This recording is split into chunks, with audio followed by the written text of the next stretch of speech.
Welcome to the Success Sensei Podcast for anyone interested in success, happiness, and balance. We'll teach you how to be a black belt at life. And now, your host, former professional fighter, multiple world champion, entrepreneur, and investor, Robert Devane.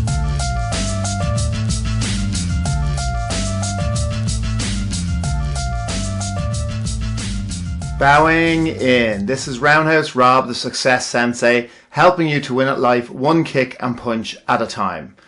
So this is a totally different podcast for me this week. It's actually going to be a two-parter. So what I'm talking about today is what it's actually like to fight in a cage. Next week, I'm going to go through what I've learned from fighting in a cage. So next week is all the lessons that I've learned, the actual lessons. But this one is this is totally different. I have never done a piece like this before, so it's totally different. I hope that you like it, and I hope that you find it immersive and you can actually imagine yourself in the situation. I am going to have to go through my notes because I have written this all out. It's totally different type of recording and totally different type of podcast than I've ever done before. So hopefully you like it, and hopefully you'll understand the mind of a fighter and the process a little bit more. Whether you are ever interested in fighting, whether you've ever fought, whether you're ever interested in fighting, or it's irrelevant. I think that you've got some good life lessons, and I think you'll understand the actual process a hell of a lot more once you've listened to this podcast. So what it's actually like to fight in a cage. So everybody's experience is totally different. This is my experience, and this is my brutally honest experience of fighting in a cage. Imagine yourself in the following scenario to really get a feel for what it's like. 8 to 12 weeks out and your opponent is confirmed. Training immediately gets more serious. A rigid training plan is needed. Gone are the training sessions just for the fun of it. You will need to seek out training partners that will push you and coaches that will help you to push yourself even harder than previous fights. You may even need to travel for your training camp. Every time you hit the punch bag or go for a run, you'll imagine that your opponent is working harder than you. More than likely, you will overtrain at some stage. It will be a major juggle attempting to work on your boxing, kickboxing, wrestling and jiu-jitsu, as well as your strength and conditioning. Your weight is an issue, and you'll need to immediately start tapering down your body fat and reducing your food intake. God help you if you're trying to hold down a full-time job. Your productivity will take a nosedive because you'll simply be too drained. Your eyes will be glazed over and you'll suffer from brain fog. Crankiness levels go through the roof. You become very narcissistic. I have to drink water now. I have to eat now, train now, rest now. It's endless. Your poor suffering life partner will attempt to talk to you about subjects that you won't be able to concentrate on. You won't want to talk about your upcoming fight either because that brings on the nerves. You will attempt to avoid your basic chores because you use up energy needed for training. Sure, you could pick up an injury taking the bins out. What friends and what socialising. Every other area of your life feels like it's falling apart. This whole experience continues to increase each week, closer and closer to the fight. You'll be more worried about the weighing scales than your fight. You'll drive yourself mad running the scenarios and strategies in your mind. Each waking thought becomes about the event. Why did you agree to do it? The self-doubt is ever present. This is miserable and not fun anymore. Even though experience has taught you that pre-fight nerves always affect your last official training camp sparring session, it will still affect your confidence when you underperform. You won't consume much food during the final week of preparation.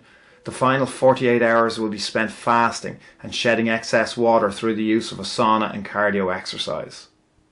Weigh-in day finally arrives. Thank Christ. You simply need the scales to measure the same as your own. You'll need to do a face-to-face square up with your opponent, and then you can eat. You'll drive yourself mad trying to think about how you should play the standoff. Should you try to intimidate your opponent, entertain the audience, or simply act dismissively? It will feel different in reality anyway. Right, you now need to rehydrate and eat. It's very easy to overdo the eating at this stage, and it could leave you very bloated for the fight. Discipline is needed, but you'll still overdo it. Now you need to get a good night's sleep, but your mind will continue running scenarios. Fight day finally arrives and the nerves make it hard to eat breakfast. You'll need to have a few snacks throughout the day because it's an evening event. You'll sense any and all nerves from your loved ones, training partners and coaches. You'll read into the meaning of their nerves. Avoid your phone at all cost because well-intentioned friends could be looking for last-minute tickets or to offer you their words of encouragement that won't actually help. You'll be expected at the arena several hours beforehand. There could be a fighters' meeting to go over the rules. There's a lot of waiting around and time moves slowly, especially because you want to get it over and done with at this stage. It would suck to have any contact with your opponent or his or her crew. Major awkward and potential for either side to do some last minute intimidating. Unless you are MMA royalty, you'll have a shared warm-up room. Even non-opponents will look at you threateningly. Their nerves are at them too, although you'll feel yours are showing more. Fights before you will come and go, and you'll attempt to avoid using unnecessary energy, but you will hope that your warm-up room is the lucky one with the most wins. If you have any teammates that fight and win, it will add pressure for you to do the same. If they lose, it will add pressure for you to get a win. Do you do a big warm-up and risk using energy needed for the fight, or do you under warm-up and risk starting cold? It all depends on whether you are a slow or fast starter, too aggressive or under aggressive, have fast twitch muscle fibers or slow twitch muscle fibers. Hopefully at this stage you do actually know yourself. The hand wraps feel too tight and it won't be possible to redo them. You can't believe they are short of 4-ounce MMA gloves and you have to use a pair from a previous fight. It would be great if the electricity went out in the arena so that the event would be cancelled and you could get out of the fight without loss of face. You're told you're up next and the full adrenaline dump hits the stomach. Is there time for a last minute pee? You're on the move to the cage. It's great to be second to enter so that you don't have to endure your opponent's walk in and music. Last second checks by the officials before entering the cage.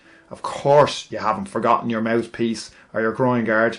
Sure, they're the only protection in the cage and you've lived in them for the last 2 months. This all seems like a dream right now anyway.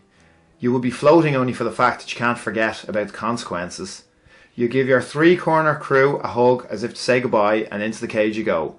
You follow whatever superstitious ritual you've developed. The cage is locked. The ref calls you to the centre for what feels like a pointless exercise. Do you stare down? Do you touch gloves? More unnecessary thoughts. Okay, you're back at your corner and the referee says, fight! It's on. Game plan out the window as you rush forward. Your thought process is fighting to stay in conscious thought, but this isn't an everyday situation. Your fine motor skills don't exist anymore. It's all gross motor skills. But the good news is that you don't feel any pain from some of the strikes. There's no sharp sensations. It's all dull but heavy thuds. Feels like you're operating on some type of animal instinct level. Wait, why the hell have your forearms just seized up? This has never happened in training. The lactic acid due to adrenaline is vicious, but it won't last long as you keep going. Breathing is the same. Getting your second wind is confidence shaking as you'll worry it won't come and that the initial shock to your lungs is going to stay. The fight goes back and forth, with moments you feel frustrated and others you feel you have the advantage. Win, lose or draw, it's all over and there's a massive sense of relief. No matter which way it went, you feel that you didn't get to really show your full potential and you aren't happy with your performance. You say a few words on the mic if required and the main objective is to not sound like an idiot. Open that cage door and let you the hell out. When you are rushed by your loved ones, you can really sense how nervous they were for you. You feel dirty with blood and sweat, which isn't just your own. You will greet your opponent after the fight and your relationship will be totally different and without any bravado. The rest of the night will fly in and you'll sleep the most soundly you've slept in weeks. Initially you'll find it hard to remember all of the details from the fight, but as the dust settles over the few days following the fight, you will recollect more. It'll be hard to adjust back to the way your life was before the fight, and you may even feel like you have a mild version of PTSD. The fight will feel like it emotionally broke you, and you'll only have one question in your mind. When can you do it all again?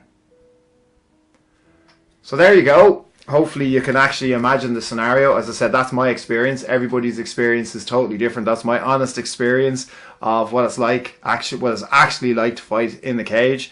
Next week I will do a podcast on all the actual life lessons. So life lessons that I've learned from fighting in a cage, and I know that you can attribute them to your life to your goals or to your work or to business. And I know that they'll help you, because really life is a fight that you can win and enjoy. You've heard me saying that loads of times, signing out from the podcast. So on that note, thank you for listening. I'm Roundhouse Rob, the Success Sensei. And I'll say it again, life is a fight you can enjoy and win.